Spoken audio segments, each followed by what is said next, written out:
Ahojte klampiari, v júnovom čísle Strechy, fasády, izolácie som pre vás pripravil článok s názvom Tipy pre dokončovacie práce na streche.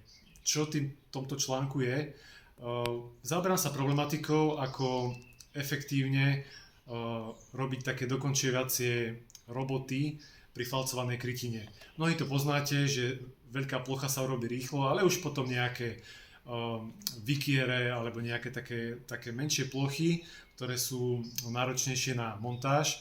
Tam už sa strávite aj viac času a jednoducho potrebujete na to určitý iný prístup. Čiže jedným zariadením, ktorý vám ako v tomto porovnaní dávam na výber, je Journal s prestavbou, s takou mobilnou prestavou, vďaka ktorej to viete ľahko transportovať príklad do výťahu alebo do podkrovia stavby. Ďalším zariadením je akumulátorový profilovací stroj, ktorý je veľmi ľahký a taktiež veľmi ľahko transportovateľný.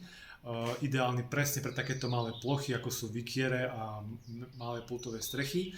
No a poslednou možnosťou je vlastne Falzbender, ktorý je to set tých rolovacích ohýbačiek, kde viete vyrobiť veľký a malý falc.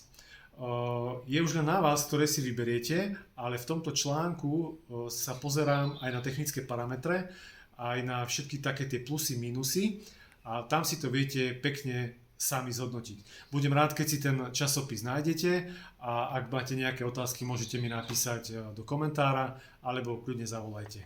Čaute.